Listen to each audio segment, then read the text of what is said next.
It's Xenon, girl of the 21st century. And if you think that doesn't date it, take a listen to this. President Chelsea Clinton. Yep, that's the kind of on-the-nose writing we're gonna be dealing with here. Well, okay, looking at this, maybe it's supposed to be the late 21st century. That gives a bit of time. 2049, yeah. Definitely optimism at the height of foolishness. But whatever, it's children's fiction. What's the story?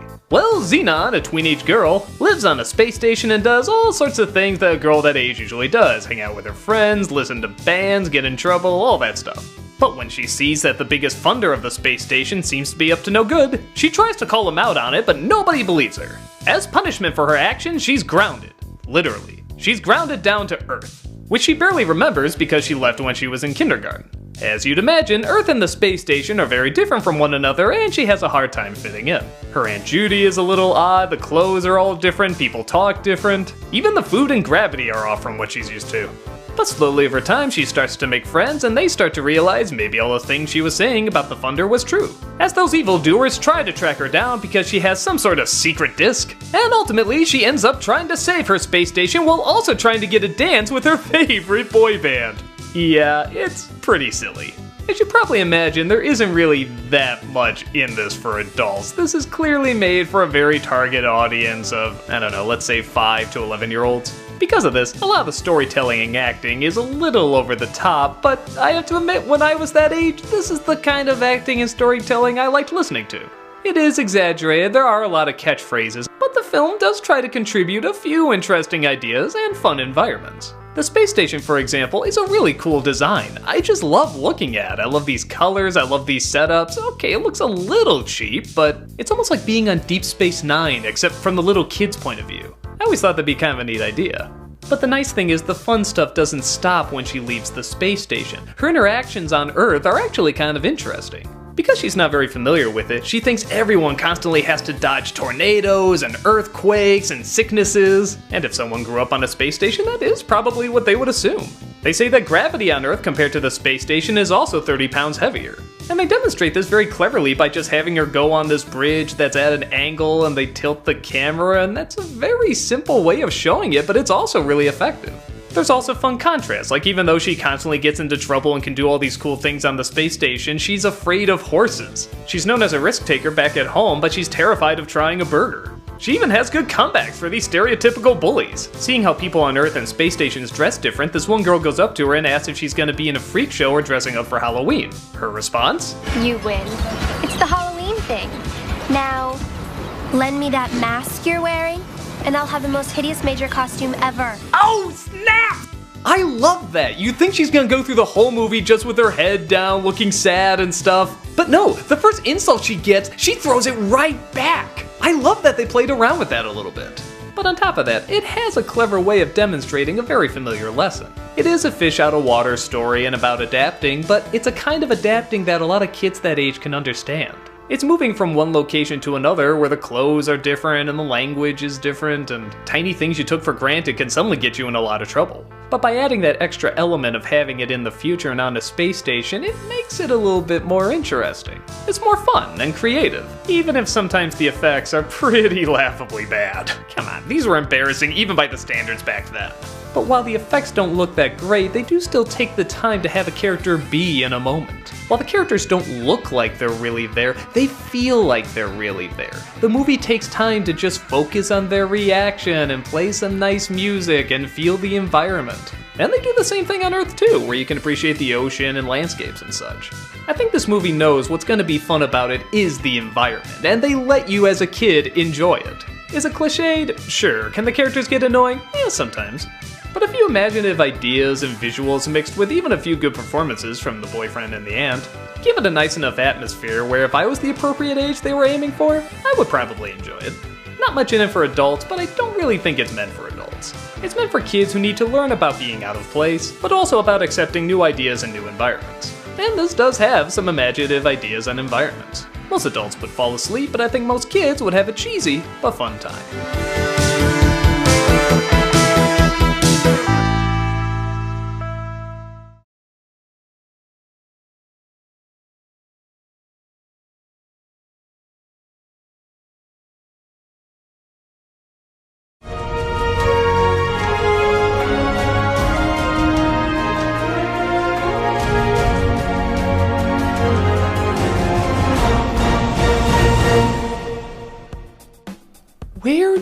I start with can of worms. Just imagine you're channel surfing, and suddenly you come across this. Don't move and put your appendages behind your back! Admit nothing. Did he read you your rights? Time for an explanation, and it better be good! It will, officer. Of that I can assure you. Those are just the table scraps of insanity that this special has to offer. It's the craziest goddamn thing I've ever seen. I mean, it's absolutely ludicrous, and dumb, and not good, and I don't even have the words for it. The story, if you can call it that, centers around a kid named Michael. Just listen to a couple seconds of him. Thousands of spaceships bristling with force fields and weapons surrounded the planet. They knew most of them would be doomed. Doomed? Doomed. Yep, that's the kind of performance you gotta put up with this whole film. You see, Michael is a bit of a nerd. So much so that he believes he's from another planet. Yeah, not make-believes, believes. He constantly tells stories to this little kid and he acts like it's real. He tells himself that he can't be, but he can't help but shake the feeling that maybe he is. But put that on the back burner for about 40 minutes. Yeah, there's no talk of aliens or anything like that for 40 minutes in this hour and 20-minute movie. Instead, we focus on how he sucks at football, yet the lead cheerleader, of course, falls in love with him, and asks him to help her put together all the decorations for the Halloween dance. He uses all his computer skills and nerdy technology to make it a big hit, but the bullies sabotage it, causing him to run out in a panic. What does he do? He goes to his giant space satellite, you know, like every kid has, and sends out a message to the universe that he is being held there hostage and wants to be taken to another galaxy. Again, like most kids would. And fulfill life nullified by the ignorant and cruel indigenous population of Earth. Lightning strikes the satellite and he soon forgets about it until a dog, voiced by Malcolm McDowell, arrives, telling him that he's from a non-profit organization that wants to take him to a world where he'll feel more comfortable. But wait, it gets stranger. Soon other aliens start to arrive for various reasons. One wants to make a lawsuit out of him and sue the Earth. Another wants to sell the rights to his story to make an intergalactic movie. Another wants to be his agent. It just gets stranger and stranger. But then things get really out of hand when one comes to kidnap him for a zoo, accidentally stealing his little friend. And they have to go in and save him while also saving one of the aliens he thought he was in the story he was talking about in the beginning. Yeah, it looks like they're real. How did he know about them? How does he know how to open their cage and use some of their devices? It is never explained. They never say whether or not Michael's an alien or a boy. They never explain how he got all this information. It just ends with him petting Malcolm McDowell dog behind the ears. So, yeah, this is exactly as goddamn insane as it sounds. I guess from the oddness of the story and kind of the satirical edge, you can maybe get a few jokes out of it. Maybe there's some possibilities for it, it's just so damn strange. But no, none of it goes together. The story is horrendous. The writing is ridiculous. All the acting is over the top. None of it makes any goddamn sense. The only thing kind of interesting about it is the design of the aliens. I mean, I had to give credit. These are some pretty bizarre, out there puppets. But aside from that, I have no idea what I just watched. This has got to be the friggin' weirdest thing Disney Channel has ever put on TV, and that's saying quite a bit. Even by kid movie standards, it's ridiculous. The first 40 minutes, almost nothing happens except you watch him get ready for this dance, and then the rest of it is all this talk about lawsuits and signing contracts and stuff that a lot of kids probably wouldn't follow it. And it's just stupid. It's so stupid. You just can't believe what you're watching half the time. The only way I can think to describe it is the Santa Claus versus the Martians of Disney Channel movies. It's not just bad, it's laughably bad. And I think even kids that watch it would know how dumb it is. I guess on that level it's kind of entertaining. I mean, how could anyone predict where any of this was going to go? But if you want something that's entertaining on, say, a kid's level, an adult's level, a satirical level, a charming level, or performances that don't look like Walter Benesiak doing Zack Snyder, then this probably isn't the movie for you. And if it is the movie for you, please kindly keep your distance from me.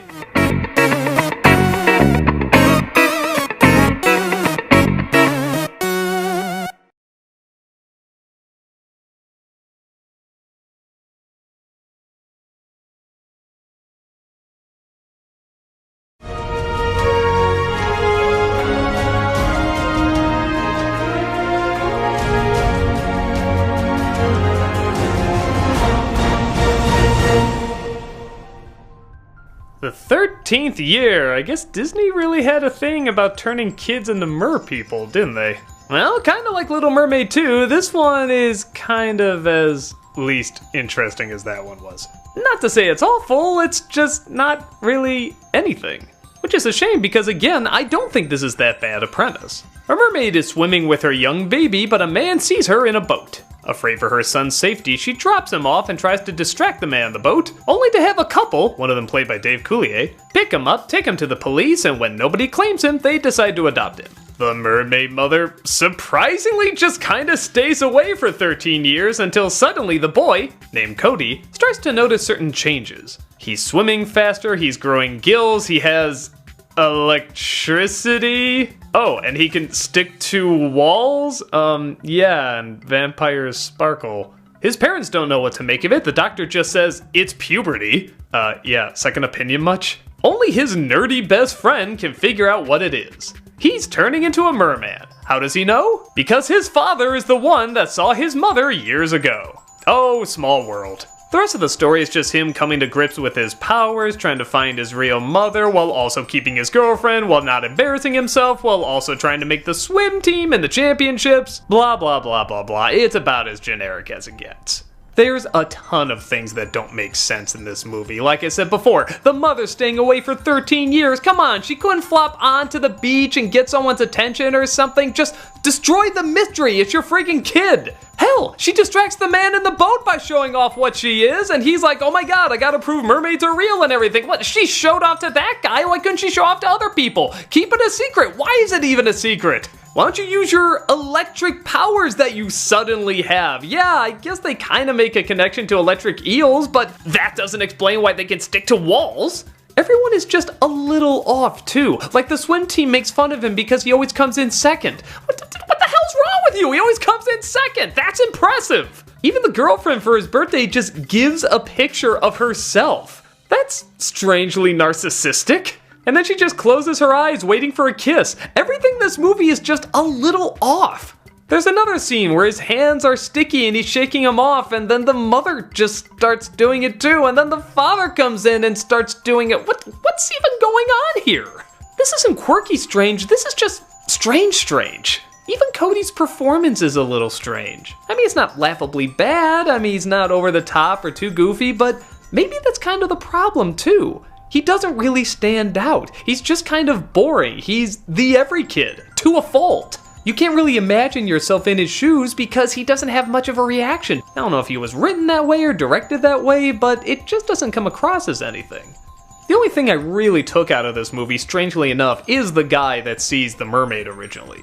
You may recognize him from a few Sam Raimi movies like A Simple Plan, and even though he always kind of plays this southern redneck bumpkin, he always does this part really well, to a point where it's actually legitimately dramatic. The part where he's talking to his son about what he believes and he can't help it, and is he crazy, looking for other people crazier than him, it's actually kind of touching. I always kind of perk up every time he's in a movie, it's always interesting.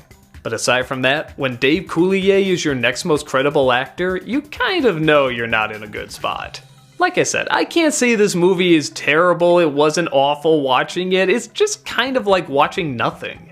It's really a shame. Not only is this an interesting idea, I mean, the ocean, underwater, fish life, I mean, it's interesting. But it's also unique that it took an idea that's usually meant for girls, you know, mermaids are usually girls, and gave it a little bit of a spin by making it a boy. You think these little touches would help it stand out, but it just kind of gets lost in the mix. I don't know if it was just an uninteresting script or if there wasn't time to direct it in an interesting way or shoot it in an interesting way, but it's mostly just forgettable. Aside from a few dedicated fans, it's unlikely this one's gonna stay afloat for very long.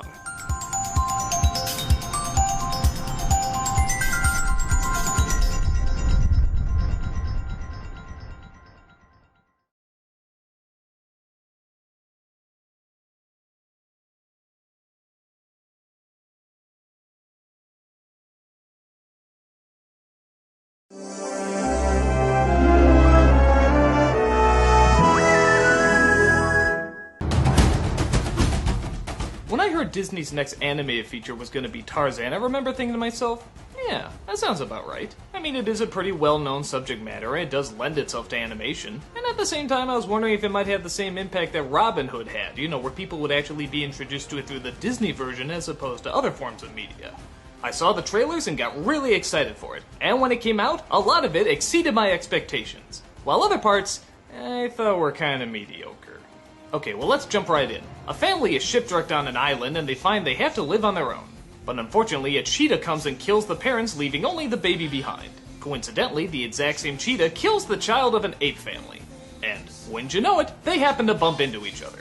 So the mother ape decides she wants to look after the child, but the father ape is not quite as positive. So, growing up, the little boy Tarzan has to not only win out his friends, who he seems to be an outcast in front of, but also his father, who seems to want nothing to do with him. Once he grows into a man, he comes across some more people. A hunter named Clayton, a bumbling old professor, and his daughter named Jane. Jane and Tarzan immediately start to hit it off. And Jane starts to show him all about the human world, while he starts to show her all about the animal world. A romance is born, and of course an evil villain is discovered.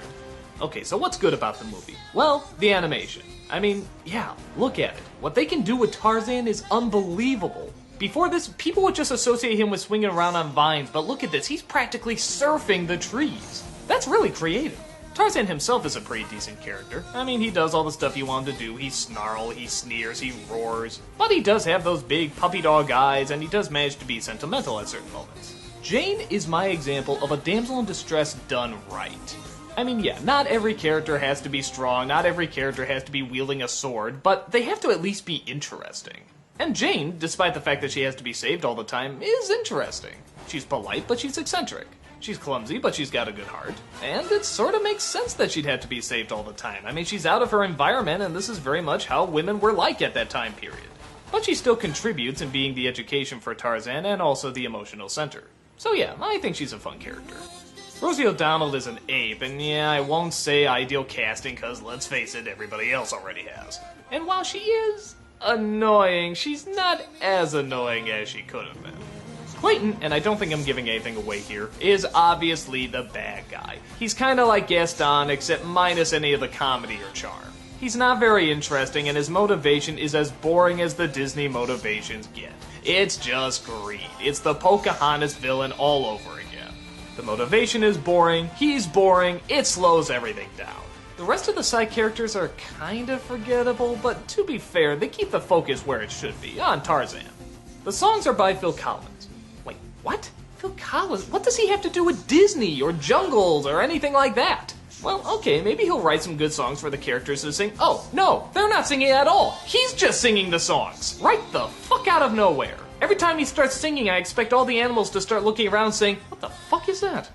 Sometimes the orchestrations around the songs can be nice, but the actual songs themselves, they don't do a thing for me at all. I guess he sort of sings about what's going on, but kind of in the same way that, hey, this can be played on the radio as well. It's all too vague. If the song's not totally invested in what it's singing about, then why should we? But I think my main issue with the movie is the conflict that Tarzan is going through. Which, don't get me wrong, it is there, and it is addressed. And they do take time out of the movie to look at it. But I just wish they took more time. I was kind of thinking to myself, wow, Disney animation and the turmoil of Tarzan, what they can do with this. Half man, half animal. I mean, there's so many different variations you can do with animation. I guess I was sort of thinking of something along the lines of Hellfire, like visually showing the turmoil that the person is going through, as well as in musical form. You know, as opposed to Phil Collins singing, Tarzan's here, yeah. Oh, wait, no, not Tarzan, because that'd be too specific. I'm feeling something that this character's feeling too, yeah. Fuck Phil Collins. But instead, it's sort of fighting for room with the comic relief and the villain and again the Phil Collins songs, and I don't know, I guess I just wanted much more of that to be the focus. Even the romance between Tarzan and Jane could have been explored a little bit more. I mean, I guess it works alright, but again, it feels like they're trying to squeeze in too much that's not totally needed. Like his childhood, you could have really gone into him trying to fit in, and yeah, they do, but it's mostly played for laughs.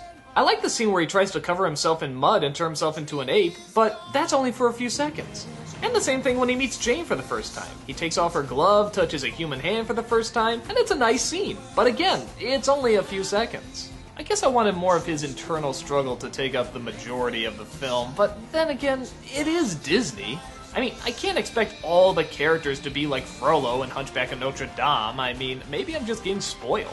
It's just this thought that Disney wants to get better and better, and in many respects they are. So when a Disney film doesn't take advantage of a really great opportunity, especially when it looks like you only have one shot at it, it's kind of a letdown. Especially when it's just thrown away to the same greedy plot device that the villain provides. You know what? They're in the jungle. Why do they need a villain? Everything's already trying to get them. In fact, why didn't they make the cheetah the villain? He's the one that killed a kid, a pair of parents. Why couldn't they make that like a Shere Khan type villain? That would have been so much more interesting. But again, I'm probably trying to see it for what I want it to be as opposed to what it is. For what it is, it's good. The animation has some great moments. I do like our two main characters. And there is actually time set aside for character development, just not as much as I would like. On the whole, Tarzan is a good flick to check out. So the next time you see it on DVD, give it a rent. You'll probably enjoy it.